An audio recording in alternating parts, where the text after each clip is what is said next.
Hercules mungkin lebih dikenal sebagai pentolan preman. Namun, dalam sepenggal kisah hidupnya, dia pernah berjasa saat membantu operasi komando pasukan khusus di Timur Timur.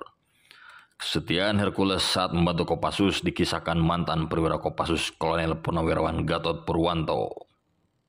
Kata Gatot, dia bergabung membantu Kopassus sekitar tahun 83 di Flamboyan, bekas hotel di Baukau yang dijadikan markas Kopassus.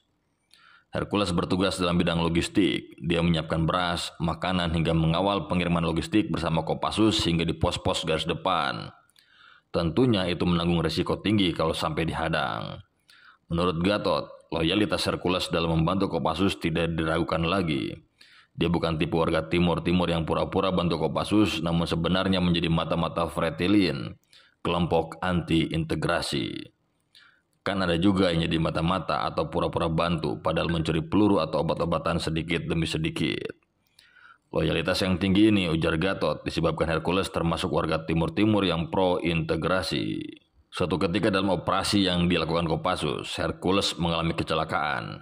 Tangan kanannya patah, dia pun lantas dibawa ke Jakarta untuk mendapatkan perawatan di Rumah Sakit Angkatan Darat Gatot Subroto di Jakarta. Itu terjadi sekitar tahun 88. Saat berada di Jakarta itu pun kisah Hercules berubah. Dia kemudian menjadi preman yang sangat ditakuti di Tanah Abang, Jakarta Pusat. Merasa tidak tahan dirawat di RSPAD, Hercules akhirnya kabur dan hidup menjadi gelandangan di Tanah Abang.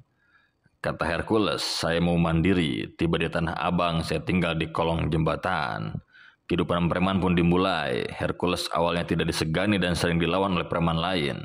Karena hari itulah dia selalu bawa golok panjang. Daripada dibunuh, lebih baik saya bunuh duluan, kata Hercules. Bahkan waktu itu setiap malam saya tidur dengan golok selalu siap di tangan. Kondisi waktu itu sangat rawan, lengah sedikit lawan akan menyerang, katanya. Hercules yang pernah divonis 8 bulan penjara dalam kasus penyerobotan lahan mencoba untuk menata hidupnya sekeluar dari penjara.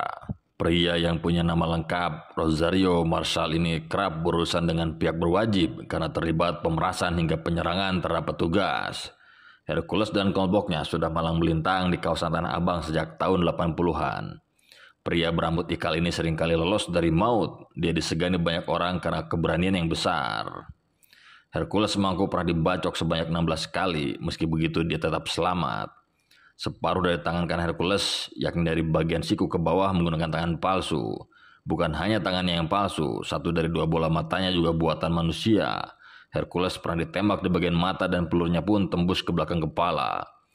Karena rentetan kejadian tersebut, Hercules dijuluki sebagai sosok preman yang tidak bisa mati.